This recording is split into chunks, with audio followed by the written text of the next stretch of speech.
अभिनय सर जिनके बारे में चर्चा है कि आप शिक्षण के अलावा सब कुछ कर रहे हैं। अभिनय सर हमलावर हैं पत्रकारों पर, विशेष रूप से नाम लेना उचित होगा क्योंकि अंजना मैडम ने खुद ने ये बात अपने ऊपर ले ली है, तो उनके ऊपर हमलावर हैं कि साहब आप पत्रकारिता छोड़कर सब कुछ कर रही हैं। Social media, digital media, main stream media, print media आप लोगों के लिए केवल मनोरंजन का साधन ना रह जाए। ऐसा ना हो कि आप देश के अंदर चलते हुए मूल मुद्दों से भटक जाएं। मैं भूमिका में हूं जिसके बारे में कहा जाता है कि तुम करंट पढ़ाते हो, जिसके चलते ये रायता फैला है। कारण यह है कि हमारे एक्सप्लेनर्स वीडियो के चलते ही बहुत ज्यादा दिक्कतें जिन्हें आई वो मीडिया को ही। सवाल सीधा आपसे इसी बात को लेकर के, कोई भी ये इंटरोगेशन सेशन नहीं है, आप अपनी बात आराम से रखेंगे। नहीं, मैं आजकल अपने आप को इंटरोगेशन के लिए भी तैयार रख रहा हूं। नहीं, सबसे पहला सवाल सर कि इस मुद्दे में असली एंट्री आपकी हुई कैसे, आपकी क्या राय है? जिसको आपको इवेल्युएट करना है वो क्या बताएगा कि कौन सा गलत है और हम फिर ठीक करेंगे और इसका 200 रुपए लेंगे। तो मुझे ये उजागर करना था, लेकिन क्या होता है ना कि वही चोर की दाढ़ी में तिनका, हमने बोला आपको बात बुरी लग गई। ब्लैक एंड व्हाइट करके उनका शो आता है, जिस शो में जिस वक्त वो बता रही हैं कि ये टीचर फ्री पढ़ाने का दावा करते हैं लेकिन ये यूट्यूब से 8-10 लाख कमाते हैं, तो जैसे ही वो 8-10 लाख वाली बात आती है उसके बगल में बिमल पान मसाला का ऐड आ जाता है कि आपको अब वो हैंडल सपोर्ट कर रहे हैं जो कि विपक्ष में चाहते हैं कि विपक्ष नहीं बोल पा रहा है। तो सर अभिनय सर ने बोल दिया 21 करोड़ की प्रॉफिटेबल सरकारी कंपनियों को बेच दिया गया उत्तराखंड में, इससे सरकारी नौकरी खत्म हुई, इस पे कोई बात नहीं कर। मतलब अगर हर व्यक्ति राजनीति करने लगेगा तो कोर प्रोफेशन साइडलाइन हो जाएगा। कहा कि एक बार आदमी प्रोफेसर हो जाए तो जीवन भर प्रोफेसर रहता है, भले बाद में वो समझदारी की बातें क्यों न करने लगे। तो उनका कहना है कि पहले समझदारी की बात नहीं कर सकता है वो। नमस्कार साथियों, स्वागत है आप सभी का अंकित इंस्पायर्स इंडिया पर और सेशन है इंडिया दैट इज भारत। और आज मेन स्ट्रीम मीडिया में प्राइम टाइम के डिस्कशन में है अभिनय सर। अभिनय सर जिनके बारे में चर्चा है कि आप शिक्षण के अलावा सब कुछ कर रहे हैं। अभिनय सर हमलावर हैं पत्रकारों पर, विशेष रूप से नाम लेना उचित होगा क्योंकि अंजना मैडम ने खुद ने ये बात अपने ऊपर ले ली है, तो उनके ऊपर हमलावर हैं कि साहब आप पत्रकारिता छोड़कर सब कुछ कर रही हैं। हमारे साथ में द्विवेदी जी बैठे हैं जो पत्रकार हैं और वो हम लोगों को बताने वाले हैं कि कौन कौन क्या क्या करने वाला है। कुल मिलाकर आज का जो ये सत्र है, जो कि बहुत ही समझ के साथ विकसित करने का प्रयास किया जा रहा है, प्रयास इस बात का कि किसके क्या दायरे हैं, और सबसे अच्छी बात यह कि ये क्षेत्र जो मीडिया के माध्यम से, social media, digital media, main stream media, print media आप लोगों के लिए केवल मनोरंजन का साधन ना रह जाए। ऐसा ना हो कि आप देश के अंदर चलते हुए मूल मुद्दों से भटक जाएं। बेरोजगारी हो, पेपर का लीक होना हो, महंगाई का बढ़ना हो, आपके घर में खाने के लाले हों, रोजगार का अवसर ना हो, ये सब मुद्दे हाशिए पर छूट जाएं और एक देश के अंदर कुछ दिन पहले किसी एक सोशल बज ने 10 दिन का समय खा लिया, आज फिर एक सोशल बज आएगा, वो 10 दिन खा जाएगा और प्राइम टाइम 140 करोड़ के देश में चर्चाएं टीचर और पत्रकार क्या करें क्या ना करें इस पर हो। हम इन सभी विषयों के ऊपर आज तार्किक तरीके से बात रखने का प्रयास करेंगे, इसीलिए हमने एक सज्जन पत्रकार को बुलाया है और एक सज्जन शिक्षक को बुलाया है। मैं भूमिका में हूं जिसके बारे में कहा जाता है कि तुम करंट पढ़ाते हो, यानी कि वो व्यक्ति हो जिसके चलते ये रायता फैला है। कारण यह है कि हमारे एक्सप्लेनर्स वीडियो के चलते ही बहुत ज्यादा दिक्कतें जिन्हें आई वो मीडिया को ही थी, क्योंकि हमारे एक्सप्लेनर्स को लोग सुनने लगे। हमने कल भी एक स्टैट साझा किया था कि हमारी 50% से ज्यादा ऑडियंस वो है जो एग्जाम नहीं देती है, वो सीनियर्स हैं। कल जब हमने वीडियो किया तो उसमें मल्टीपल्स में, हजारों की संख्या में लोगों ने कमेंट में अपनी एज लिखी है कि हाँ मैं 63 साल का, मैं 70 साल का, मैं 50 साल का। उन्होंने बताया कि भाई हम खबरों के लिए, और वो दर्शाता है कि कहीं ना कहीं खबरों में क्रेडिबिलिटी जो है वो जा चुकी है, और वो कहीं ना कहीं इसको समझने के लिए, क्योंकि पत्रकारिता के एक मेल स्तंभ के रूप में होता था कि आप खबरों से शिक्षित करेंगे लोगों को, वो कहीं मिस हो गया है। मैंने अपना दायित्व पहले भी निभाया, अभी भी निभाता हूं कि करंट अफेयर्स हमारा जो कार्य है, जो किताबों में नहीं छपा और परीक्षाओं में पूछा जा सकता था, उन पर हमने अपडेटेड जानकारी देना शुरू किया। लोगों ने उसे पसंद किया और हम पसंद के साथ आगे निकल लिए। खैर, इन सभी विषयों पर खुलकर चर्चा होगी। सबसे पहले अभिनय सर आपका स्वागत है। Thank you. सवाल सीधा आपसे इसी बात को लेकर के, कोई भी ये इंटरोगेशन सेशन नहीं है, आप अपनी बात आराम से रखेंगे। नहीं, मैं आजकल अपने आप को इंटरोगेशन के लिए भी तैयार रख रहा हूं। नहीं सर, हम शिक्षक होने के नाते एक शिक्षक धर्म भी निभाएंगे और यहाँ पर पत्रकारिता धर्म भी निभाएंगे। सबसे पहला सवाल सर कि इस मुद्दे में असली एंट्री आपकी हुई कैसे, आपकी क्या राय है? ये मैं वही कह रहा हूं कि लोगों को ये पता ही नहीं है कि ये मीडिया की एंट्री नहीं थी। मुझे एक वीडियो करना था पेपर लीक उद्योग पे। मैं ये बताना चाहता था कि ये उद्योग कैसे है, मैं ये बताना चाहता था कि एजेंसियां किस तरीके से फॉर्म फीस के अलावा भी कितना कितना पैसा गलत सवाल पूछ के वसूल रही हैं। एनटीए जैसी एजेंसी जिसको गारंटी लेनी चाहिए कि हम 100 सवाल पूछ रहे हैं तो 100 के 100 करेक्ट देंगे, वो भी अपने नोटिफिकेशन में ये कह रहे हैं कि आपको बताना है कौन सा सवाल गलत है। उस बच्चे का जिसका आप एग्जाम ले रहे हो, जिसको आपको इवेल्युएट करना है, वो क्या बताएगा कि कौन सा गलत है, और हम फिर ठीक करेंगे और इसका 200 रुपए लेंगे। तो मुझे ये उजागर करना था। उसी बीच में जैसे मेरा 9 बजे सेशन होता है, आप भी उसकी तैयारी करते हैं, मैं बैठ के तैयार कर रहा था। एक जीएस के शिक्षक ने मुझे एक वीडियो साझा किया कि देखिए अंजना जी ने ये बोला है। तो वहां से मैंने कहा चलो 2 मिनट इस पे भी बोल लेंगे। अभी ऐसा जरूर लग रहा है कि मैंने एक मीडिया के लिए सेशन किया, जबकि ऐसा नहीं था। मैंने उसमें पेपर लीक, कितनी भर्तियां कब से अटकी हुई हैं, रेलवे बोर्ड बच्चों का कितना पैसा खा के बैठा है, और एग्जाम के जो नोटिफिकेशन आ रहे हैं वो सिर्फ फॉर्म फीस वसूलने के लिए आ रहे हैं। यूपी लेखपाल, एसएससी जीडी, इन सब पे यूपीएससी का एग्जाम इतना मुश्किल था, जहां पे चेयरमैन साहब ने कहा कि हमने पीआईबी रिलीज और ये वो सबसे पेपर लिया था जिसमें कहीं एनसीईआरटी का जिक्र नहीं था। मेरा इन सब चीजों पे सेशन था। लेकिन क्या होता है ना कि वही चोर की दाढ़ी में तिनका, हमने बोला, आपको बात बुरी लग गई। एक बात बताइए, आपको याद हो कि कंगना का एक बयान था 2014 के आसपास कि मेरे घर में बिजली पानी आ रहा है, इसका मतलब ये नहीं कि जो और लोगों के घर में नहीं आ रहा है तो मैं आवाज नहीं उठाऊंगी। डॉलर नीचे गिर रहा था तो अमिताभ बच्चन साहब आवाज उठा रहे थे ना, 2012 में उनके ट्वीट हैं, जूही चावला उठा रही थी। तो वो लोग तो एक्टर थे, इसका मतलब उनको नहीं उठानी चाहिए थी। और आज भी तमाम युवा ये कहता है कि मेरी आवाज, कभी सचिन ने बेरोजगारी पे सरकार से नहीं कहा। हम सबकी अपने काम के साथ साथ ये जिम्मेदारी बनती है कि हम जिस समाज में रह रहे हैं उस समाज की कमियां अगर सरकार तक नहीं पहुंच रही हैं तो वो हम बताएं। ये एक जिम्मेदार नागरिक का फर्ज है, ना कि शिक्षक का कि मैं ये काम नहीं कर रहा हूं। अब अगर उस दौर में मीडिया अपना काम सही से नहीं कर रहा है तो क्या मैंने ये बता के गलती कर दी कि आप अपना काम सही से नहीं कर रहे हो? कल भी उन्होंने, जैसा आप बता रहे हैं कि ब्लैक एंड व्हाइट करके उनका शो आता है, जिस शो में जिस वक्त वो बता रही हैं कि ये टीचर फ्री पढ़ाने का दावा करते हैं लेकिन ये यूट्यूब से 8-10 लाख कमाते हैं, तो जैसे ही वो 8-10 लाख वाली बात आती है उसके बगल में बिमल पान मसाला का ऐड आ जाता है। आप हमें बताओगे कि हम कितने सही हैं और आप कितने सही हो। हिपोक्रेसी की हद तो ये है कि आप लोग बिमल पान मसाला को प्रमोट कर रहे हो, बड़े बड़े न्यूज़पेपर, बड़े बड़े इश्तेहार में उन्हीं कोचिंग सेंटर्स का प्रचार करके बैठे हैं जिनमें नीट पेपर लीक की भी इन्वॉल्वमेंट पाई गई है। इन लोगों का कहना है कि कोचिंग सेंटर्स ने ही पेपर लीक करते हैं। एक बात बताइए, जो जिसका काम होगा वो वही करेगा ना। अगर उसको बच्चे अपने कस्टमर बनाने हैं तो वो पेपर परचेज करेगा। अब ये पत्रकार साहब नीट का पेपर क्यों लीक करेंगे? अपने अकेले बच्चे के लिए? आप बताओ मुझे खुद ही। तो ये तो सरकार को पता ही है कि भाई कोचिंग सेंटर्स का हाथ होता है और किसी का हाथ होने का मतलब ही नहीं बनता, क्योंकि आपके पास कस्टमर नहीं है तो आप खरीदोगे किसके लिए पेपर? लेकिन खरीदा किससे गया, इस पे कोई बात नहीं कर रहा। अगर कोचिंग सेंटर्स कुछ इन्वॉल्व थे तो उन्होंने पेपर खरीदा कहां से, उस पे नहीं बात की आपने। उनमें से कितने लोगों को आपने जेल में डाल दिया, नहीं पता। और आप कह रहे हैं अब सारे कोचिंग सेंटर्स, इन्होंने क्या कहा कि यूट्यूब टीचर्स 2 करोड़। देखिए, शिक्षक की क्या कोई प्रजाति है यूट्यूब टीचर्स? क्या होता है यूट्यूब टीचर? शिक्षक तो शिक्षक है, जो राह दिखा रहा है, जो पढ़ा रहा है। मनमोहन सिंह ने कहा था इस देश का गणित कमजोर हो रहा है, तब हम आए थे 2016 में, 17 में। अभी राजनाथ सिंह ने लवासना में जाके कहा कि बताइए गणित तो बहुत कमजोर हो रहा है, मुझे बोलना पड़ेगा यूपीएससी को कि ठीक सवाल पूछे। तो हम गणित मजबूत करने आए और हमने किया है। यूट्यूब, आप ये कह सकते हो, एक शिक्षक का दायरा बढ़ा दिया उसने, इतने सारे बच्चों को पढ़ाने की अपॉर्चुनिटी मिल गई उसको। तो इसमें गलत क्या है? ठीक है अजीत सर, अभी जो अभिनय सर ने बात कही उसमें बहुत सी बातों को उन्होंने एक ही बात में पिरो दिया। उनसे जितने सवाल किए जाते हैं उन्होंने इतना अमलगेट कर दिया है कि लो सवाल खत्म, सारे जवाब एक ही बार में ले लो, अपने हिसाब से काट काट के लगा लेना। ऐसे ही किया ना सर? एनीवे, मैं इन्हीं सवालों से कुछ सवाल आपके माध्यम से भी रखना चाह रहा हूँ, और वो ये, अभिनय सर ने सबसे पहले शुरुआत कही कि मैं मैथ से था लेकिन समाज के मुद्दों में जरूरत थी, बोलने लग गया। पत्रकार का सवाल, अंजना जी का सवाल जो निकल कर आया वो ये था कि आपको काम पढ़ाने का करना था, पढ़ाना छोड़ करके आप महिलाओं पर टिप्पणी कर रहे हैं, आप शेर व शायरी कर रहे हैं, कपड़े गिना रहे हैं, गाड़ी गिना रहे हैं, मुद्दे उठा रहे हैं, एक्टिविज्म कर रहे हैं। जो बिक रहा है आप उस मुद्दे को उठा रहे हैं। तो मुद्दा उठाने से दिक्कत है, टीचर का टीचिंग छोड़ करके और काम करने से दिक्कत है, या फिर लोग सुन रहे हैं? मुद्दा यह है ना सर कि जंगल में मोर नाचा किसने देखा, आपको सुना जा रहा है, आप बोल रहे हैं। इस देश में ये बहुत बड़ी आयरनी है कि आईआईटी से कंप्यूटर साइंस पढ़ा हुआ व्यक्ति हो सकता है ट्रेडिंग में इन्वॉल्व हो, इलेक्ट्रॉनिक्स पढ़ा हुआ व्यक्ति हो सकता है कि सॉफ्टवेयर का काम कर रहा हो।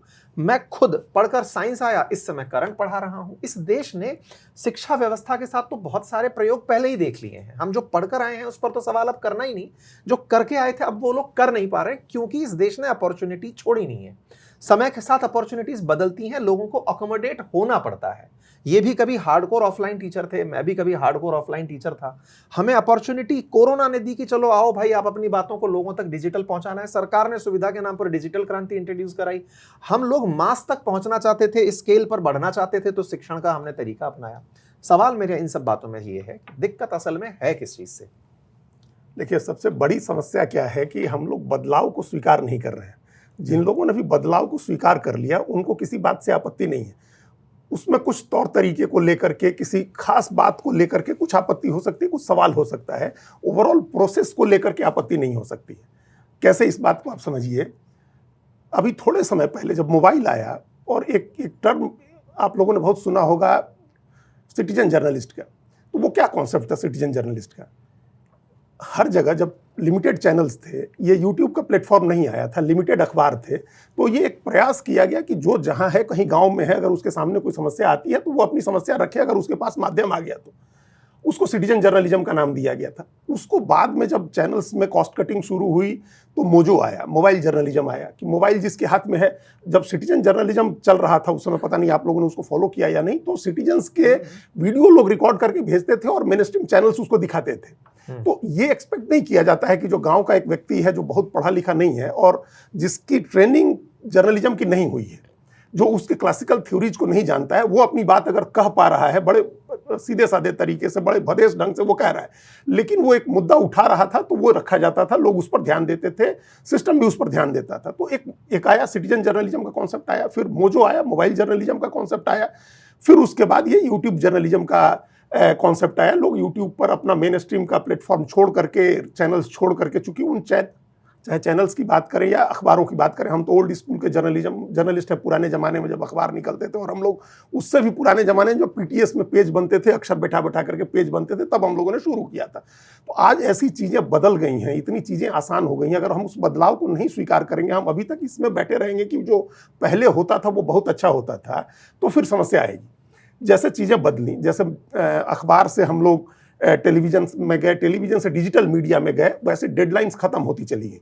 पहले अखबार में एक डेडलाइन होती थी कि हमको जनसत्ता में जब हम लोग थे शुरू में, एकदम 90s में, मिड 90s में, तो ये था कि अखबार आपको छोड़ना है तो डाक एडिशन के लिए 7 बजे की डेडलाइन है, जो अखबार बाहर जाते हैं, और फिर सिटी एडिशंस की डेडलाइन 12 बजे है, उसको 2 बजे भी किया गया। उस समय तक जो खबर आएगी उसको एकोमोडेट करना है, वो डेडलाइन होती थी। जब टेलीविजन आया तो ये डेडलाइन का कॉन्सेप्ट खत्म हुआ। अभी तत्काल आपको चाहिए है, तुरंत कोई खबर ब्रेक हुई, तुरंत आपको करना है।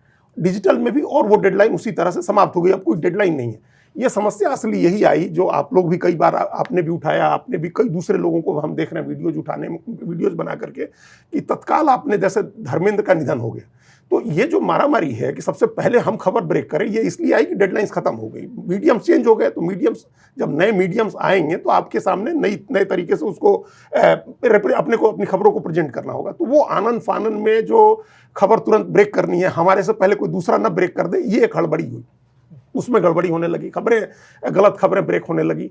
कुछ लोग शुरू में जिनमें इथिक्स बचे हुए थे, उन लोगों ने उसके लिए माफ़ी मांगी। खबरें कई बार गलत ब्रेक हो गई। जैसे एक खबर आई थी कि एक्सीडेंट हो गया, 22 बच्चे मर गए, जबकि ऐसा नहीं हुआ था। तो एंकर ने, चैनल ने माफ़ी मांगी कि ये गलत हो गया। बाद में माफ़ी मांगनी बंद कर दी लोगों ने। कुछ भी आप गलत चला रहे हैं, लोग जान गए, आपने दिखा दिया लोगों को, और आपकी कोई जवाबदेही नहीं है कि आप इसके लिए माफ़ी मांगे कि आपसे गलती हो गई। तो ये जब हम लोग मीडियम को या चेंज को जब एक्सेप्ट करेंगे, अभी का ये समस्या यही है कि टीचर क्यों पढ़ा रहा है यूट्यूब पर, चूंकि वो एक मीडियम है पढ़ाई का, एक प्लेटफॉर्म है पढ़ाई का। पत्रकार क्यों कर रहे हैं? देखिए, आप आज इस बात से बहुत आहत हैं, आप नहीं, बहुत सारे लोग, कि आप कैसे, हमको नहीं, हम शिक्षक हैं, हम पढ़ा रहे हैं, हमारा ज्ञान बता रहे हैं, लोगों को रास्ता दिखा रहे हैं। ऐसे ही अटैक हुआ था यूट्यूब के पत्रकारों पर। ये जो तमाम मेन स्ट्रीम के जो एक एलिट अपने को मानते हैं कि हम बड़े हम ही पत्रकारिता कर रहे हैं या हम इतने बड़े चैनल में हैं, उनको लगता है कि ये क्या है, ये कीड़े मकोड़े लोग हैं, ये यूट्यूब पर जो पत्रकारिता कर रहे हैं। तो इस तरह से टारगेट यूट्यूब के पत्रकारों को किया गया, सिर्फ शिक्षकों को नहीं किया गया, यूट्यूब के पत्रकारों को भी टारगेट किया गया। वहाँ जो हायरार्की है, जो हम लोग पॉलिटिकल साइंस की थ्योरी में पढ़ते थे, पेरेटो और मोस्का की थ्योरी, कि जो अभिजनवाद है, वो अभिजनवाद हर जगह होता है। भिखारियों में भी अभिजन होते हैं, और डाकुओं में भी अभिजन होते हैं, वेश्याओं में भी अभिजन होते हैं, एलिट होते हैं उनके भी। तो वो समानों में समानता होती है, और जो समान नहीं है, आपकी तरह नहीं है, उसमें असमानता होती है। पत्रकार, हिंदी का पत्रकार एलिट अंग्रेजी के पत्रकारों से दूर रहता था, हिंदी में भी छोटे अखबार का पत्रकार बड़े पत्रकारों से दूर रहता था। तो जो ये एलिटिज्म है, जो अभिजनवाद है, वो इस समय सबसे मुखर होकर के सामने आया जब आपने यूट्यूब के पत्रकारों को अटैक किया, यूट्यूब के शिक्षक को अटैक किया। ये उस मानसिकता को दिखाते हैं। आप चेंज को एक्सेप्ट नहीं कर रहे हैं। खबरें ज्यादा डेमोक्रेटाइज हो गई हैं, ये ज्यादा बेहतर होगा। प्रतिक्रियाएं अब ज्यादा लोकतांत्रिक हो गई हैं। नहीं, वो तो प्लेटफॉर्म ने किया, मीडियम ने किया। हमने कहा जब आया, जैसे सिटीजन जर्नलिज्म आया था, पहले जो हायरार्की था वो हायरार्की मेंटेन रहता अगर इस तरह के मीडियम्स ना आते।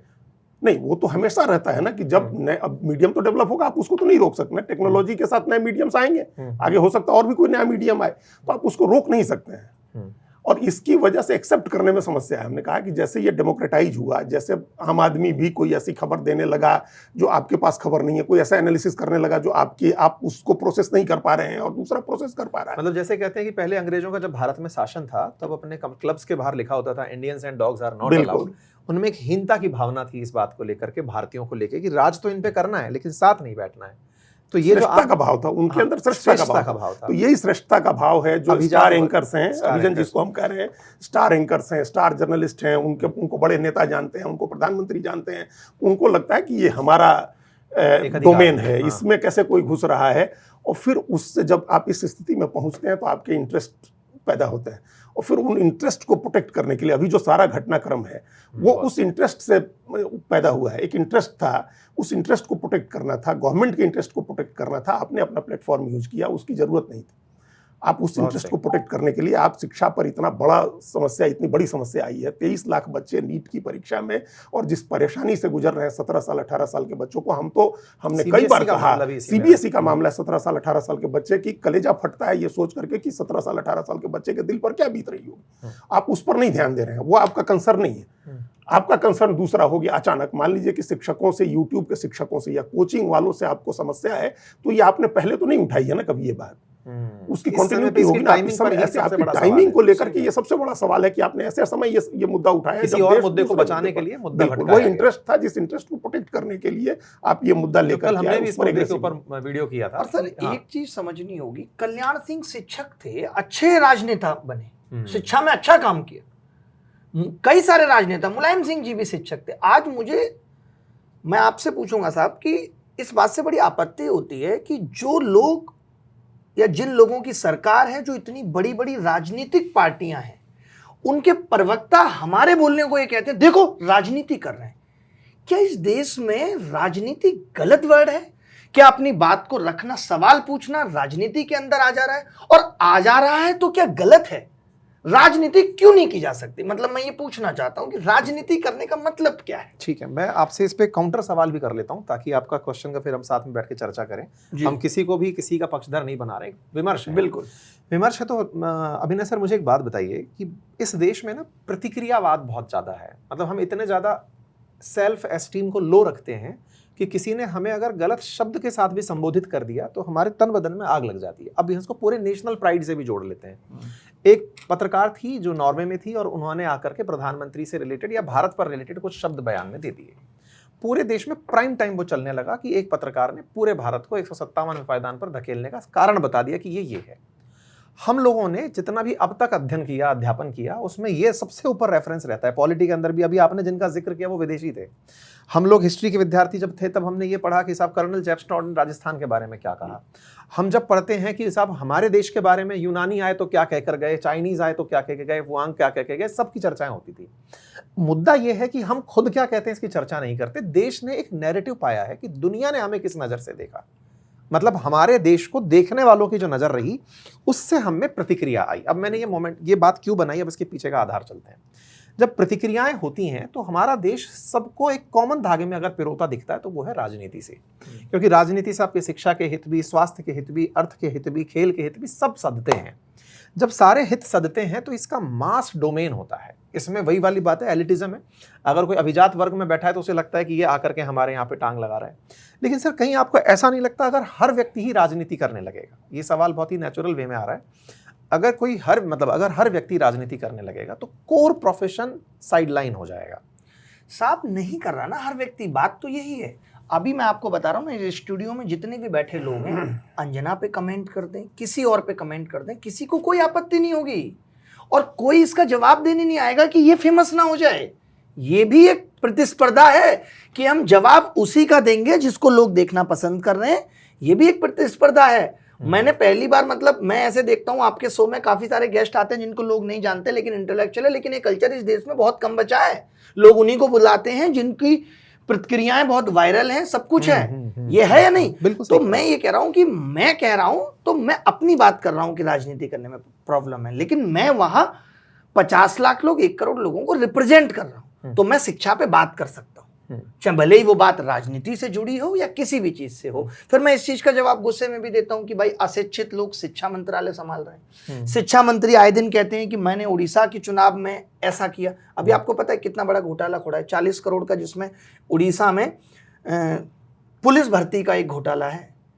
तो मतलब ये अपने मंत्रालय कौन संभाल पा रहा है? मतलब आपने कभी देखा कि मेन स्ट्रीम मीडिया ने जाकर के रेल मंत्री अश्वनी वैष्णव का इंटरव्यू करके पूछा कि एक तो जो रेलवे सबसे बड़ी भर्ती हुआ करती थी वो इतनी डिले क्यों चल रही है और आए दिन रेल पटरी से क्यों उतर जा रही है? क्या ये बड़े मुद्दे नहीं है? आए दिन लोगों की जान चली जाना, इतनी सस्ती हो गई है इस देश में जान। इस देश में 2 ही चीजें सस्ती हुई हैं, एक इंटरनेट कि आप लगे रहिए, आपको मीडिया ज्ञान बांट करके आपका ध्यान बांटती रहेगी, और दूसरी जान। अब फर्क नहीं पड़ता। हम ये सुनते थे एक आंदोलन होगा तो सरकारें, डीएम सब सचेत हो जाते थे, भाई आंदोलन होने की बात हो रही है। जिम्मेदारी बन जाती थी, जो आदमी आंदोलन कर रहा है उस पर ड्रिप भी चढ़ेगी, उसका ख्याल रखा जाएगा कहीं ऐसा ना हो इसकी जान चली जाए, क्योंकि उसमें डीएम के ऊपर भी एफआईआर होनी थी। ऐसा होता था, हम तो यही सुनते थे कि सरकार की जिम्मेदारी थी, सरकार इसीलिए है कि मुश्किल वक्त में सरकार लोगों को अनाज देगी। ये हमने सरकार के बारे में सुन के बड़े हुए हैं, लेकिन हमने कोरोना में देखा कि किस तरीके से कितने सारे लोगों की जान गई और सरकार इतनी असंवेदनशील हो गई। जबकि सरकार के पास आज भले ही फंड क्राइसिस हो, लेकिन उस वक्त इतने नहीं थे कि लोगों की जान बचाई जा सके। उस वक्त लोग ऑक्सीजन के लिए तड़प रहे थे। कितना काम सरकार ने किया।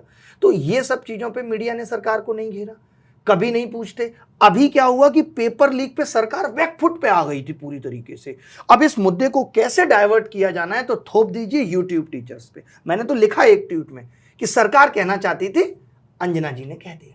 ये जितने भी युवा बेरोजगार लोगों के लिए खराब शब्द इस्तेमाल किए जा रहे हैं, ये सरकार है जो लोगों के थ्रू बाहर हो रहे हैं। बाकी आप समझदार हैं कि मैं और किन लोगों की तरफ इशारा कर रहा हूं। ठीक है सर, मैं समझ गया। आप सर इसी पर ही एक और मतलब सप्लीमेंट्री क्वेश्चन है। जब आप इस तरह की बात करते हैं तो आपके लिए सोशल मीडिया पर एक चीज़ और निकल कर आती है कि आप विपक्ष के अब स्पोक पर्सन हो गए हैं। बहुत ज़्यादा जब ट्विटर पर आप स्क्रॉल करते हैं चीज़ों को तो निकल के आता है कि आपको अब वो हैंडल सपोर्ट कर रहे हैं जो कि विपक्ष में चाहते हैं कि विपक्ष नहीं बोल पा रहा है, तो सर अभिनय सर ने बोल दिया। एक और मैं सत्ता में नहीं हूं, नहीं, तो मैं विपक्ष हूं। आप सत्ता में नहीं, आप भी विपक्ष हैं। आप सत्ता में नहीं, आप भी विपक्ष हैं। मैं ये बोल रहा हूं, बोलिए, मैं जवाब दूंगा। सरकार से सवाल पूछना जो है वो एक आम नागरिक में, आपने भी उदाहरण के रूप में बताया, वो समझ में भी आया। इससे प्रेरित होकर के अब हो क्या रहा है ना अभिनय सर, कि आपको देख करके बहुत सारे टीचर्स जिनको कोर पढ़ने के लिए लोग सुन रहे थे, उन्हें यह समझ में आया कि जैसे अभिनय सर की चर्चा मेन स्ट्रीम पर हो रही हैं, या फिर इनके बयान अब सुर्खी बन चुके हैं, या फिर इनको उठा करके हर न्यूज चैनल वाले पूछ रहे हैं कि बताओ अभिनय सर आप क्या सोचते हैं, वो पथ भ्रमित नहीं हो रहे हैं। नहीं, इसको आप पथ भ्रमित देखिए, कितने दिन पथ भ्रमित हो जाएंगे। उनको पता है ना, जैसे आज मैं हूं आपके पास आया हूं, मेरी क्लास थी, मैंने उस क्लास को पहले खत्म किया।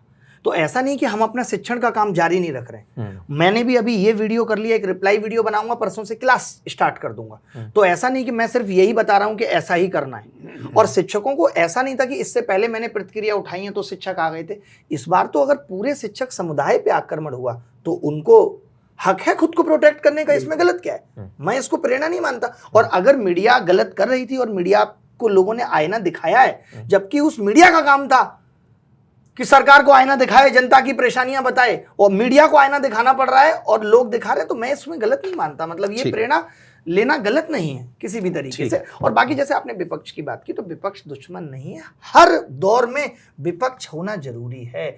विपक्ष कमजोर है तो हम जैसे लोग भी है ना, शायद अगर विपक्ष उतना मजबूत होता और अच्छा काम कर रहा होता तो शायद मुझे जरूरत नहीं पड़ रही होती। ऐसा भी हो सकता है। ठीक है सर, प्रतिक्रियावाद आप इस पर अपनी इसमें 3-4 बातें अभी हुई जिनको हम लोग, जैसे एक तो राजनीति नहीं करनी चाहिए। ये बड़ा कॉमन सलाह देते हैं, हर बात में लोग कहते हैं कि इस पर राजनीति नहीं होनी चाहिए। भाई हमारे यहाँ जो लोकतांत्रिक व्यवस्था हम लोगों ने शासन की बनाई है वो राजनीति पर आधारित है, तो उसमें हर चीज में राजनीति होगी ही होगी। दूसरी क्या, हम पॉलिटिकल साइंस के विद्यार्थी रहे हैं, हमको पता है कि राज्य की उत्पत्ति से पहले जब हम लोग उसका सिद्धांत पढ़ते थे तो ये राजनीति जो है ये राज्य से जुड़ी हुई चीज नहीं है। ऐसा नहीं है कि राज्य की उत्पत्ति हुई तब राजनीति है, ये राज्य की उत्पत्ति से पहले राजनीति थी, और राज्य की जो गतिविधियां हैं, शासन की जो गतिविधियां हैं, इससे बियॉन्ड राजनीति होती है।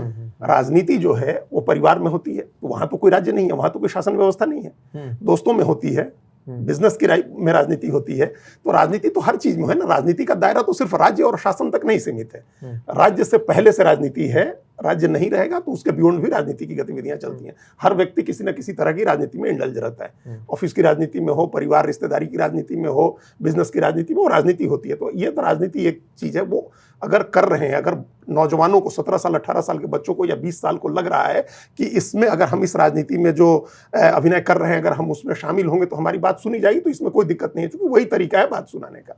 एक तो ये बात है।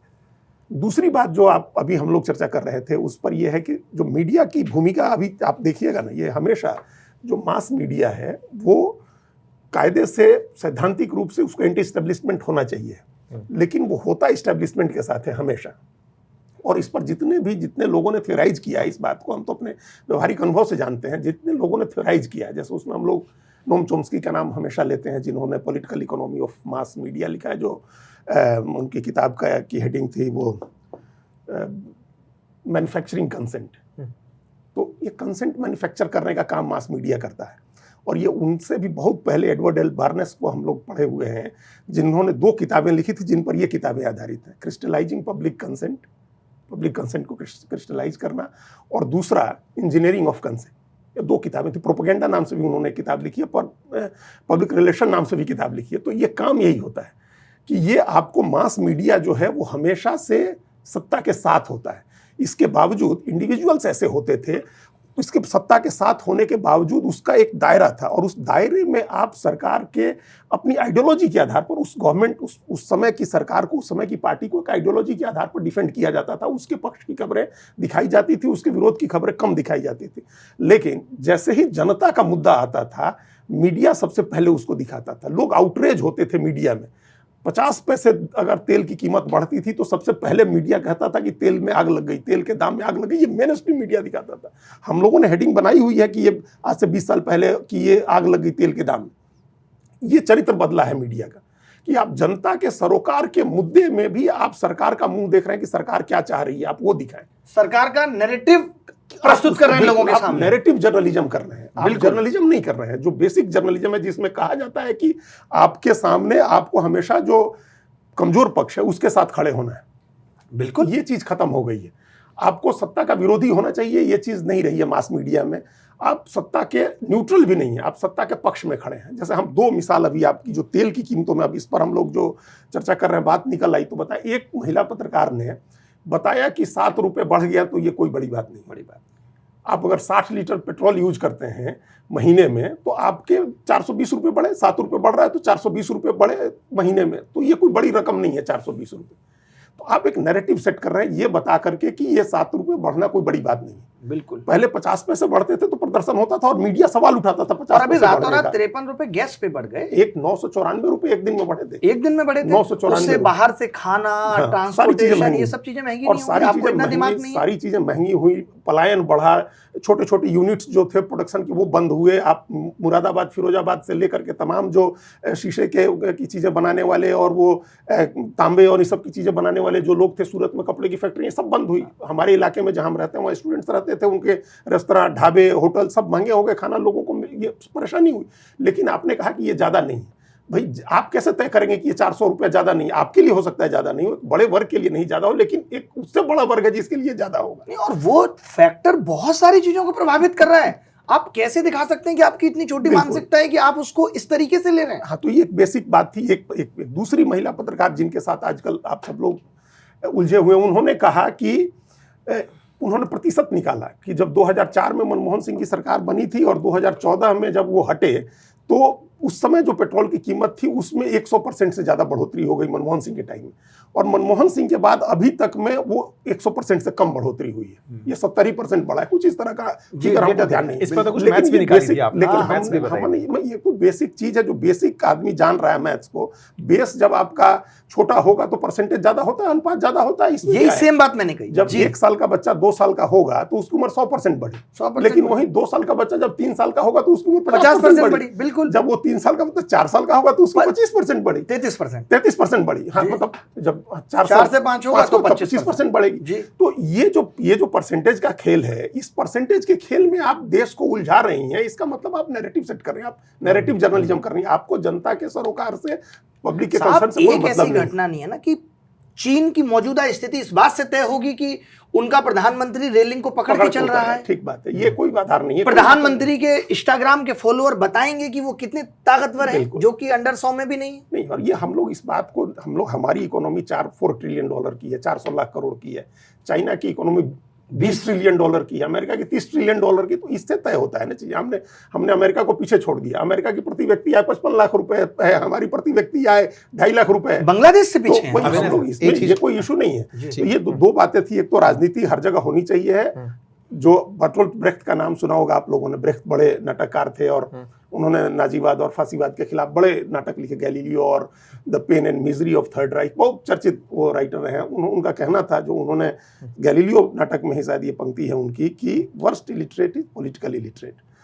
सबसे खराब इलिटरेट है उसको, अगर उसको पॉलिटिक्स की जानकारी नहीं है, अगर वो पॉलिटिक्स को नहीं समझ रहा है, क्योंकि उसी से उसके हित जुड़े होंगे, उसी से उसकी सारी चीजें तय होती हैं पॉलिटिक्स। अगर वहां वो अशिक्षित है, निरक्षर है, तो वो सबसे खराब निरक्षरता है। अगर आप, हम या अंकित, हम लोग किसी को पॉलिटिकल, राजनीतिक रूप से जागरूक बना रहे हैं इश्यूज के बारे में, आज के घटनाक्रम के बारे में, तो ये उनके ऊपर सबसे बड़ा उपकार कर रहे हैं। ये हम सबसे बड़ी जिम्मेदारी निभा रहे हैं कि हम उनको राजनीतिक रूप से जागरूक करें। लेकिन एक बड़ी इंटरेस्टिंग बात है अभिनय सर, ये बात आई इस तरह से थी कि कोचिंग टीचर्स पढ़ा नहीं रहे हैं, वो पढ़ाने के अलावा सब कर रहे हैं, और उन्होंने केवल शो ऑफ का काम कर रखा है, बताने का काम कर रखा है। लेकिन क्या आपको नहीं लगता कि पंगा गलत जगह से ले लिया गया? क्योंकि ये बड़ा, मैंने आपको अभी जो मैसेज दिखाया, जिसमें ये मैसेज सर्कुलेट हो रहा है कि अभिभावकों से अप्रोच किया जा रहा है कि वो कोचिंग ना भेजें बच्चों को। बड़ी आयरनी है कि बिहार के मुख्यमंत्री एक स्टेटस लगाते हैं जिसमें कोटा के एक प्रसिद्ध कोचिंग का विज्ञापन लगी हुई टी-शर्ट होती है। वहीं दूसरी तरफ उसी सरकार से बने शिक्षा मंत्री केंद्र में वो अभिभावकों से कह रहे हैं कि आप कोचिंग ना भेजें। कोचिंग से नैरेटिव चलाना था कि कोचिंग के खिलाफ बयान देना है, तो साहब इधर से मेन स्ट्रीम पत्रकार निकल के आते हैं कि चलो टीचर्स को उधर से शिक्षा मंत्री निकल के आते हैं। आपको मैं बता दूं, हम और ये कोचिंग से रहे हैं। मैंने खैर ये वाली गंदी चीजें कभी नहीं की, बट कोचिंग्स अक्सर ये करती हैं कि पता चला हमारी कोचिंग का बच्चा आया है तो उसको पहले फोन करके बता देंगे तुम्हारा इंटरव्यू होगा, टी शर्ट पहन लेना। हाँ। घर में थोड़ी बच्चा टी शर्ट पहन के रहता है कोचिंग की। तो ये सब उस प्लानिंग का हिस्सा होता है। और ये जो मोदी जी का एक डायलॉग मेरे दिमाग में दिन रात हिट करता है, हिपोक्रेसी की भी सीमा होती है।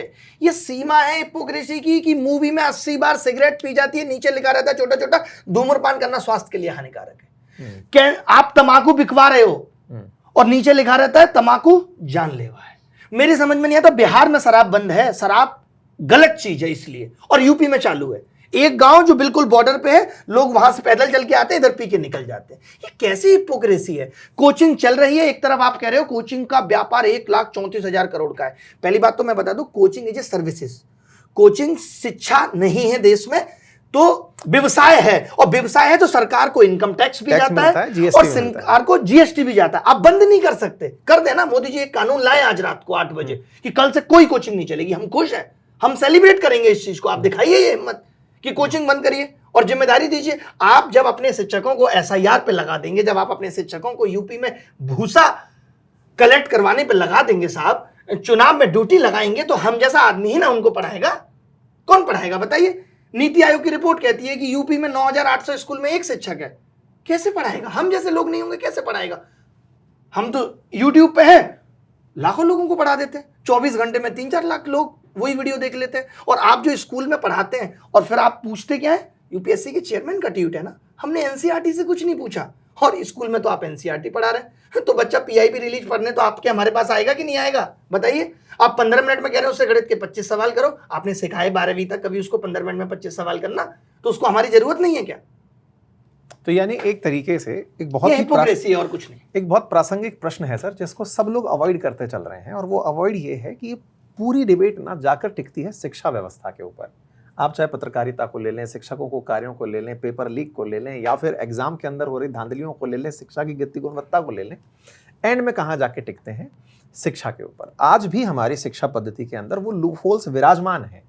बार बार जब ये कहा जाता है कोचिंग टीचर्स की बातें, सच यही है कि सर IIT JEE की तैयारी मैंने कराई है लंबे टाइम तक, किताबों से कुछ नहीं पूछा जा रहा है। NCERT से पार कितनी बड़ी किताबें पूछी जा सकती हैं, वो वहाँ के टीचर का सबसे बड़ा शिगुफा होता है कि मैंने क्लेडन से ये पूछ लिया, मैंने यहाँ से ये पूछ लिया। ये चर्चाएं होती हैं कि यहाँ से सवाल निकल कर आया है ना। तो ऐसे ही जब मैथ के बारे में अभी चर्चाएं हुई, अभी UPSC का प्रीलिम्स का पेपर गया, UPSC प्रीलिम्स में जितने भी हमारे प्रीवियस सेलेक्टेड लोग हैं, हमारे स्टूडेंट्स हैं, वो सब एक ही चर्चा में थे कि अगर हम खुद इस पेपर को देने बैठते तो हमें नहीं पता कि सोर्स कहाँ से है, मतलब कहाँ से पूछ रहे हो। मतलब अब चीज़ ये हो गई है कि कोचिंग वर्सेस पूरा सिस्टम है। टैक्स सरकार को लेना है, लेकिन इन्हीं के ऊपर सबसे ज़्यादा आक्रमण करना है, क्योंकि ये वो लिमिटेड जमात है जो दिख रही है लेकिन सकारात्मक रूप से सेंसिटाइज कर रही है। सेंसिटाइज करने में जैसा इन्होंने भूमिका निभाई, बहुत सारे और भी हमारे साथी शिक्षक हैं जो समय समय पर ऐसी चीज़ों के मुद्दे उठाते रहते हैं। इन चीज़ों में हम आखिरी पॉइंट ऐड करके इसको विराम की तरफ ले जाएंगे, कंक्लूसिव रिमार्क की तरफ बढ़ेंगे। अभिनय सर, सारी बातें अपनी जगह सही हैं। क्या आपको ऐसा नहीं लगता कि शिक्षण के भी स्तर होने चाहिए?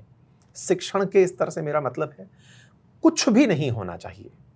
अर्थात अगर आप शिक्षण कार्य करने लगे हुए हैं, प्रतिक्रिया है, लाजमी है, आपको रखनी है, ओपन प्रतिक्रिया रखें, लेकिन उस प्रतिक्रिया में अगर आप स्तरहीन शिक्षण कार्य करने लगेंगे, यानी कि केवल अपनी PR को मेंटेन करने के लिए शिक्षण कार्य होने लगेंगे, तो सर वो जायज ना विद्यार्थियों के लिए है।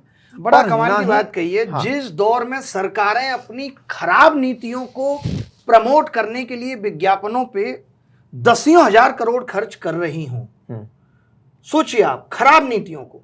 अब सोचिए मैं पढ़ाता हूं और ये पढ़ाते हैं, मान लेते हैं मैं खराब पढ़ाता हूं, इसमें एक पॉइंट लगाता हूं, सरकार वाला जो पॉइंट बोला है ना, आप अच्छा पढ़ाते हैं। एक मिनट, सरकार वाला चूंकि आपने पॉइंट बोला इसलिए मैं ऐड कर देता हूं। वो बीच में पत्रकारिता के अंदर भी वो पॉइंट आया था, मैं वहां से छूट गया था। सरकार की नीतियों का विज्ञापन होना आवश्यक है, ये सरकार के कानून का हिस्सा है, ये बकायदा इसके लिए मंत्रालय शिक्षा अभियान जैसे अभियान जो शिक्षा को प्रमोट करते थे क्यों बंद कर दिए, जिसमें तमाम बच्चे स्कूल में भागते हुए दिखाई देते थे? ये जरूरी नहीं थे। अभिनय सर, अगर सरकार स्कूल क्यों बंद करने पड़ रहे हैं? जैसे मान लीजिए कि आप अनाज बांट रहे हैं, अगर आपने हेल्थ की कोई स्कीम लाई है, सरकार के बजट में जो अपन कहते हैं ना न्यूज चैनल्स को बजट मिलता है, वो बात सही है। मतलब नीति खोखली हो, हाँ। प्रमोशन जबरदस्त होना चाहिए। आप जल मिशन योजना की बात करते हैं और हम वीडियो देखते हैं कि लड़कियां किस तरीके से कुएं में पानी भर रही हैं।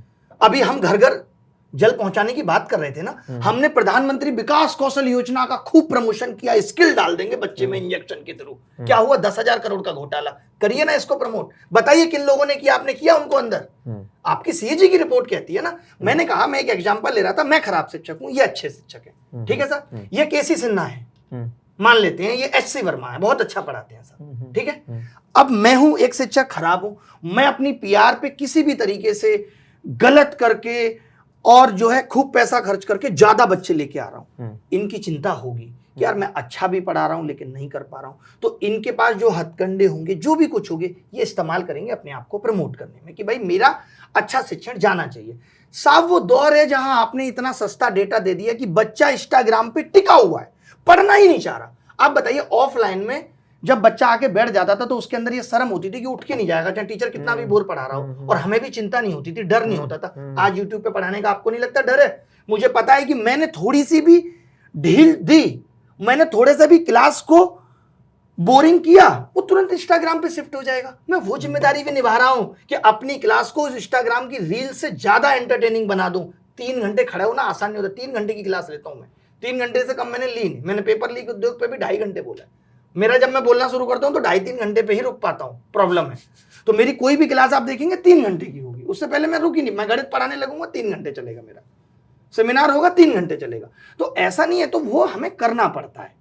मैं ऐसा नहीं कि लोग मेरे पक्षपात की बात करते हैं, मुझे LPU ने इन्वाइट किया बाकायदा।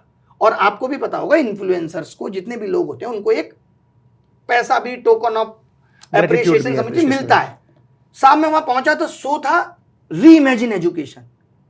मैंने धुलाई कर दी थी वहीं स्टेज पे खड़े होकर। मैंने कहा कोई बात नहीं, उतार देंगे। मैंने कहा आप बताओगे री इमेजिन एजुकेशन जो कोर्स के साथ बस्ता किताब बोतल बेच रहे हो।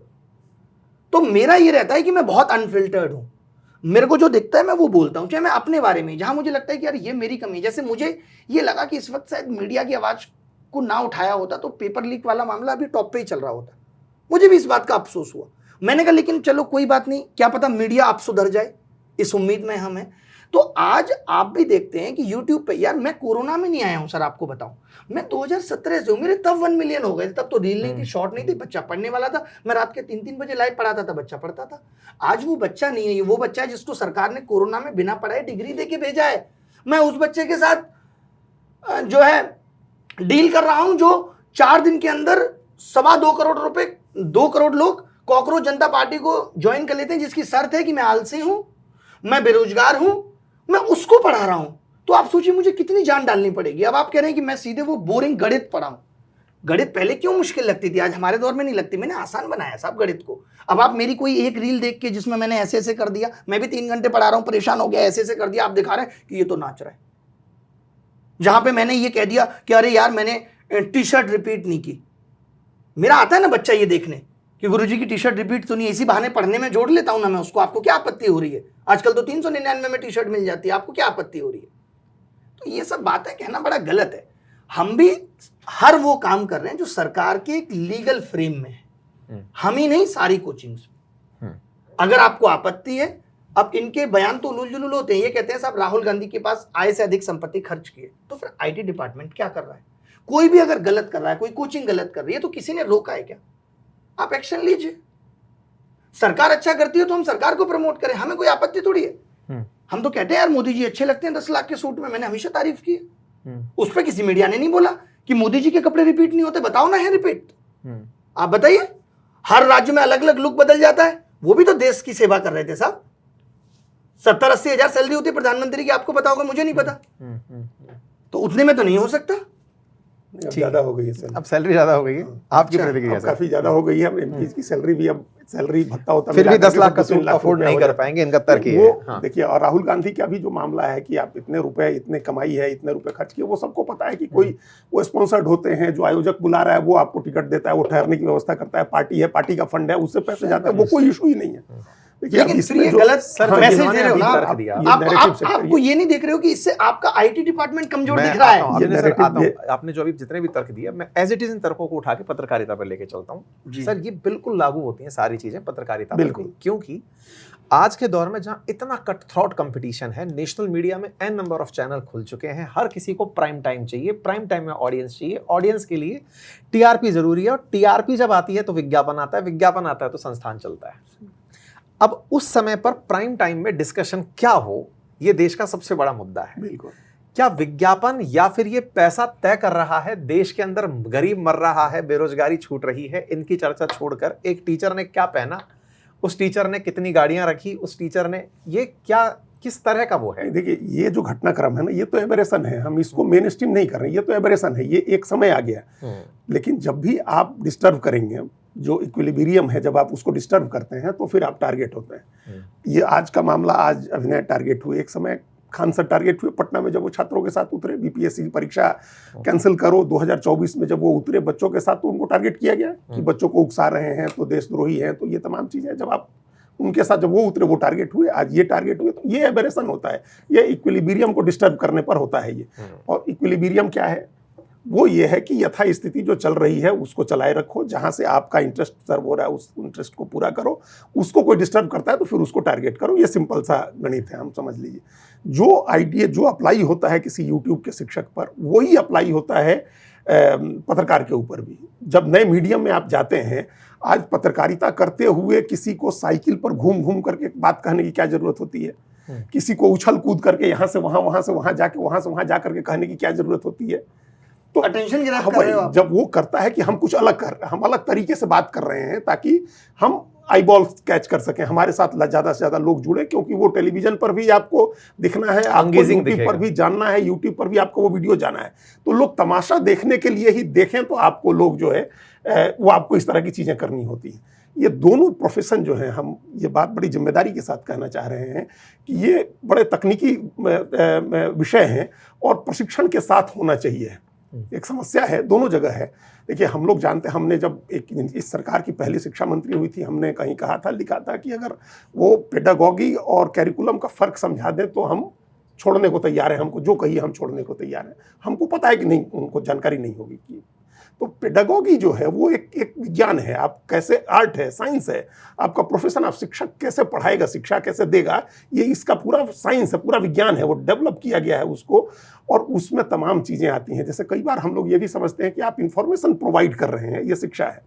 ये सिर्फ ये शिक्षा नहीं है, उसके साथ आपको और तमाम दूसरी चीज़ें देनी होती है। छात्र को इसके लिए तैयार करना होता है कि आप जो शिक्षा दे रहे हैं उसका उसके जीवन में क्या इस्तेमाल है, उसको वो कैसे इस्तेमाल करेगा, उसका साइकोलॉजिकल डेवलपमेंट कैसे होगा, उसका सोशल उसका डेवलपमेंट कैसे होगा, ये ओवरऑल शिक्षा पेडागॉगी में सिखाते हैं। और एक करिकुलम होता है, जो पाठ्यक्रम है, जो एक पर्टिकुलर विषय है, पर्टिकुलर सब्जेक्ट है, आप उसके बारे में उसको ट्रिक्स सिखाते हैं, उसको इन्फॉर्मेशन देते हैं।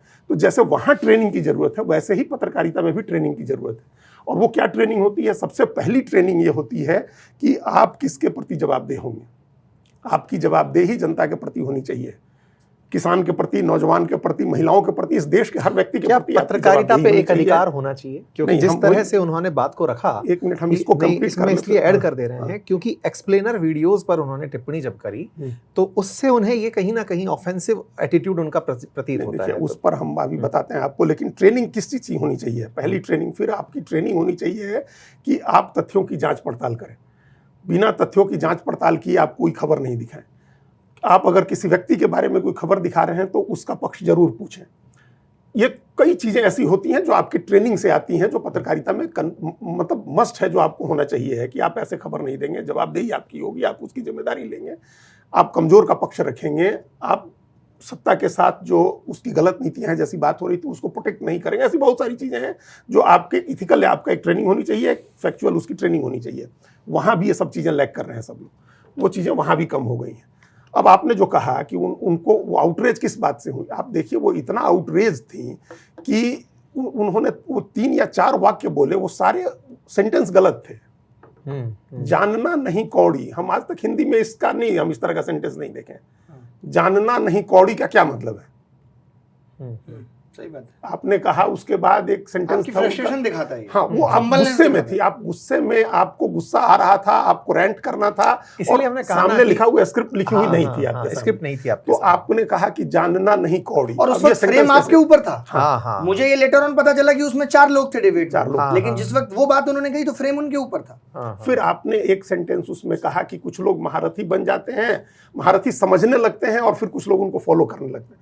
हम आज अपने को बहुत महारथी समझने लगे तो हमको कोई फॉलो नहीं करेगा, हमारे समझने से कोई हमको फॉलो नहीं करेगा। हम सच में महारथी बनेंगे, दूसरा समझेंगे तो फर्क पड़ेगा, दूसरा समझेगा तब। तो एक सेंटेंस हम बता रहे हैं, जो सेंटेंस था कि अपने को महारथी समझने लगते हैं तो लोग उनको फॉलो करने लगते हैं। हम समझने लगेंगे महारथी, हमको कोई फॉलो नहीं करेगा, लोग समझेंगे हमको महारथी तो हमको फॉलो करेंगे। फिर एक बात उन्होंने कही कि भाई इसलिए इनकी वजह से फिर स्कूल कॉलेजों में पढ़ाई नहीं होती, और कहा जाता है कि तुम कोचिंग ज्वाइन कर लो, वहीं से तभी क्रैक करोगे। भाई ये सवाल आप उठाइए उससे कि स्कूल कॉलेज में पढ़ाई नहीं होती है, ये सवाल आप सरकार से पूछिए, शिक्षा मंत्री से पूछिए कि स्कूलों में, कॉलेजों में पढ़ाई क्यों नहीं होती है, क्यों एक स्टेट में हजार स्कूल है जहाँ एक विद्यार्थी है, क्यों ऐसे स्कूल है जहाँ उनकी बिल्डिंग्स नहीं है, आप लैब्स नहीं है, आप ये पूछिए किताबें कैसे नहीं सप्लाई होती हैं समय से उनके पास।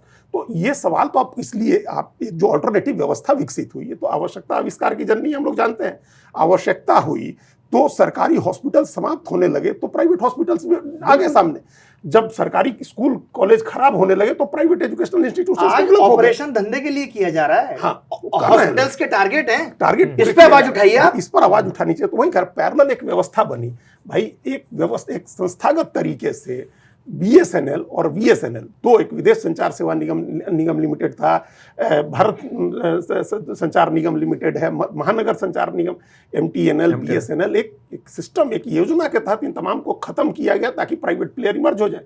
तो प्राइवेट प्लेयर इमर्ज हो गए। अब आप उस प्राइवेट प्लेयर को इसलिए नहीं गाली दे सकते हैं, प्राइवेट किसी टीचर को, कि तुम्हारी वजह से स्कूल कॉलेज में पढ़ाई बंद हो गई। हाँ भाई तुम्हारी वजह से, इनकी वजह से या आपकी वजह से अगर स्कूल में पढ़ाई नहीं हो रही है कोई कहे तो इससे बड़ी मूर्खता की बात नहीं हो सकती। स्कूल कॉलेज में पढ़ाई नहीं हो रही है, सरकार की अक्षमता है, ये सरकार का निकम्मापन है। चाहे ये नहीं बताएंगे कि अभी देखिए 121 करोड़ की प्रॉफिटेबल सरकारी कंपनियों को बेच दिया गया उत्तराखंड में, इससे सरकारी नौकरी खत्म हुई, इस पे कोई बात नहीं करेगा। हाँ वही यार, शिक्षा की जब बात हो रही है आप ये नहीं कह सकते हैं कि किसी, जैसे हम लोग जब पढ़ते थे उस समय भी ट्यूटर होते थे, प्राइवेट कोचिंग नहीं थे, ट्यूशन पढ़ने जाते थे सब लोग, सब जाते थे। फिर एक समय ऐसा था जब शिक्षक आते थे पढ़ाने, फिर जब उस अच्छे शिक्षक का नाम हुआ तो ज्यादा लोग उनके घर जाने लगे पढ़ने। सही बात है। भाई उसके बाद जब और जरूरत पड़ी तो कोचिंग शुरू हो गए। फिर हमने कोचिंग का वो दौर देखा जब 20-20, 40-40 लोगों का बैच होता था। फिर ये दौर देखा कि 500 आदमी बैठा हुआ और स्पीकर लगा करके पढ़ाई कर रहे हैं, शिक्षक स्पीकर लगा के पढ़ा रहा है। फिर आपका यूट्यूब का मीडियम आ गया तो वहां लाखों बच्चों को आप एक साथ पढ़ा रहे हैं। तो ये चीजें डेवलप होती गई समय के साथ, और दूसरा सिस्टम जो बनाया गया था वो फेल होता गया। और आप उसको कंपेयर नहीं कर सकते कि 40 बच्चों में वो पढ़ाई होती थी वो 1 लाख में नहीं हो पाएगी। हमारे पढ़ाने के तरीके भी तो बदल गए। हमने इतना पढ़ा लिया ऑफलाइन, हमें पता होता है कि बच्चा यहाँ फंसेगा। अब तुम सोच रहे हो ये कैसे हुआ? बिल्कुल। तो हमें ये बोलना पड़ता है, आपको ब्लिंकिट एक्सेप्टेड है, 10 मिनट में सामान ला रहा है, आपको जेप्टो एक्सेप्टेड है, आप आज के जमाने की सारी चीजें एक्सेप्ट करेंगे, बट आपको आज के जमाने के टीचिंग स्टाइल या आज के जमाने की और चीजों से समस्या है। देखिए जब इवोल्यूशन होता है, चीजें बदलती हैं, सब कुछ बदलता है। तो पढ़ाने का तरीका बदलता है। जैसे कहा अभिनय ने कि हम हाथ ऐसे ऐसे करें तो लोग कह देंगे नाचने के लिए। अरे हमारा तो धर्म का उपदेश देता है, वो नाचने लगता है मंच पर, उसमें क्या नाचने की जरूरत है? बड़े बड़े सदगुरु बने हुए हैं लोग, बड़े बड़े गुरु लोग, आसाराम बापू को देखिए और अटल जी सामने बैठ के हमने उनको ताली बजाते हुए देखा। आप क्यों नाच रहे हैं? आप धर्म की बात जब कह रहे हैं तो उसमें नाचने की क्या जरूरत है? आपका ऑडियंस जो सामने बैठा हुआ है आप उसको बांधे रखना है आपको। भाई मुरारी बापू शेर व शायरी क्यों करवाते हैं? शायरी करवाई जाती है, कविताएं पढ़वाई जाती हैं, और फिर उसमें धर्म का उपदेश आप देते हैं। तो बच्चों को, लोगों को, तो बड़े लोग हैं धार्मिक आस्था के साथ आपके पास आए हुए, फिर भी इंगेज करने के लिए आपको कुछ करना होता है, कुछ और करना होता है एडिशनल। तो ऐसा अगर कोई यूट्यूब टीचर कर रहा है या कोई पत्रकार भी कर रहा है तो हमको उसमें कोई आपत्ति नहीं लगती है कि आप शेर व शायरी कहें, आप कोई उदाहरण दें, आप कोई कहानी सुनाएं, आप कोई कहावत कहें और उसके साथ अपनी खबर बनाएं, उसको एंगेज किए रखें, तो ये अच्छी बात है। आप बस ये करें कि झूठी खबरें न दें, गलत खबर न दें, बिल्कुल खबर को डाइवर्ट मत करें। जो जनता से जुड़ा मुद्दा है उसको डाइवर्ट मत करें। आपके हम लोग जानते हैं कि मास मीडिया हमेशा सत्ता के साथ होता है, लेकिन उसी में सत्ता के प्रति भी जिम्मेदारी निभाते हुए आप जनता के प्रति एक जिम्मेदारी अपनी निभा सकते हैं। जानते थे, अब बदलना पड़ेगा। ये आज का भारत है, ये नया भारत है, आपको सत्ता का साथ छोड़ना पड़ेगा। नहीं, वो नहीं चलेगा, वो सिस्टम नहीं छोड़ सकता। उस सिस्टम में सरकार के विज्ञापन से चीजें चलती हैं, और विज्ञापन के लिए भी हम जिन्हें अभी एडवर्ड एल बर्नेस का नाम लिए, उन्होंने बहुत पहले कहा था कि विज्ञापन जितना प्रभावी है उससे 100 गुना ज्यादा न्यूज प्रभावी है। न्यूज जो है, विज्ञापन का असर होता है उससे बहुत ज्यादा प्रभावी न्यूज होता है, इसलिए वो न्यूज क्रिएट करते थे, इवेंट। अब एक बड़ी दिलचस्प बात आपको देखिए, मैं आपको बता दूं, जब लोगों तक ये अवेयरनेस हो जाएगी कि विज्ञापन से न्यूज प्रभावित हो रही है तो न्यूज देखना बंद कर देगा ना, और कर दिए। वो काफी लोग कम हो चुके हैं, इसलिए जो नेता हैं या दूसरे लोग भी हैं वो इवेंट क्रिएट करते हैं और उस इवेंट का न्यूज बनता है। समझ रहे हैं? इवेंट क्रिएट करना, जो ये बर्नेस की जो थ्योरी है, 100 साल पहले की थ्योरी बता रहे हैं। 100 साल पहले 1929 में एक लकी स्ट्राइक सिगरेट आया अमेरिका में, तो उस सिगरेट का विज्ञापन करना था, तो उन्होंने कहा कि हम सिगरेट का विज्ञापन दे देंगे तब तो ये होगा, सिगरेट का विज्ञापन हुआ। उन्होंने महिलाओं की परेड कराई न्यूयॉर्क में, और वहाँ महिलाओं ने सिगरेट जलाई और उसका नाम दिया कि torches for freedom, torches of freedom. महिलाएं सिगरेट जला रही हैं, उसका नाम दिया टॉर्चेज ऑफ फ्रीडम, और वो इतनी बड़ी खबर बनी तमाम अमेरिका के अखबारों में, और महिलाओं में सिगरेट पीने का चलन बढ़ा, सिगरेट का बाजार बढ़ा। तो आप इवेंट क्रिएट करते हैं, न्यूज क्रिएट करते हैं, विज्ञापन जो काम नहीं करता है वहाँ। तो ये तमाम जो चैनल्स अभी आजकल आप देख रहे हैं, लोग कहते हैं ना कि इसको, या अखबार भी हैं, चैनल्स भी हैं, या यूट्यूब पर भी ऐसे हैं, ये न्यूज देते, ये दिखाते हैं कि हम न्यूज दे रहे हैं, हम तटस्थ, हम न्यूज दे रहे हैं, लेकिन वो आप एक इवेंट को न्यूज बना करके पेश कर रहे होते हैं, जिसका एक हिडन उसका मकसद होता है।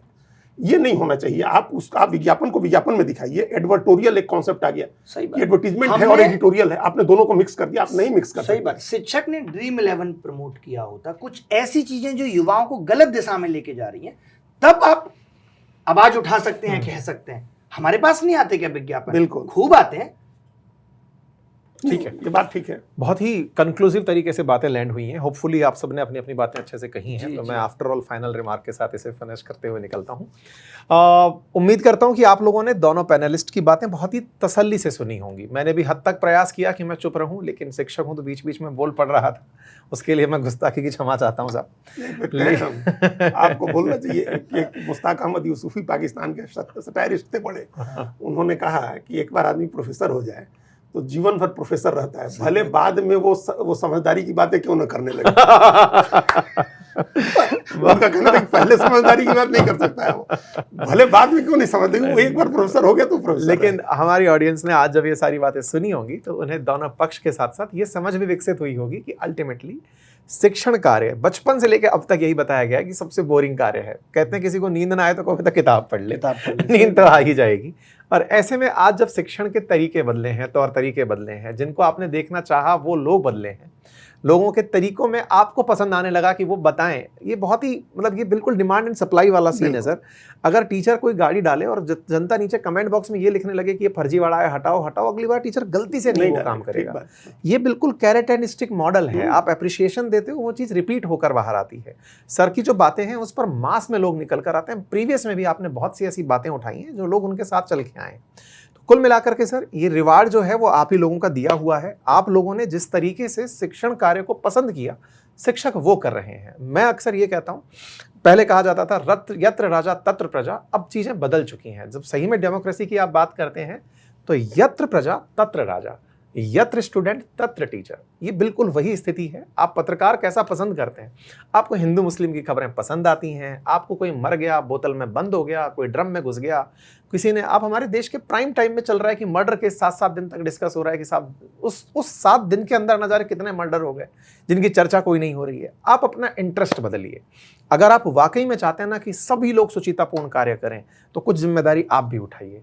हम लोग अपने स्तर पर बहुत बेहतर करने के प्रयास में हर दिन हैं। आप हमें तय कराइए, हमारे राह बांधिए, हमें जिम्मेदारी दीजिए कि सर हम आपसे यही चाहते हैं। Am I right, sir? बिल्कुल आप ठीक कह रहे हैं, लेकिन सर एक चीज होती है ना कि जैसे मेरे भी 2 बेटे हैं, ये मैं राह तय करता हूँ कि मुझे इनको कितनी देर टीवी दिखानी है। वो तो पूरे दिन मोबाइल देखना चाहते हैं, तो ये मैं तय करता हूँ। तो हम सबकी भी ये जिम्मेदारी है। मैं भी जब क्लास ले रहा होता हूँ, मैं ये अपने दिल की बात बता रहा हूँ, कई बार मुझे ऐसा लगता है कि यार 1 मिनट मैंने ये बात ज्यादा बोल दी, मैं तुरंत टॉपिक पे आ जाता हूँ। तो ये हमें खुद भी इंट्रोस्पेक्शन, आत्ममंथन बिल्कुल हमेशा करते रहना चाहिए। और ये हमारी जिम्मेदारी है कि हमने युवाओं को क्या परोसना है।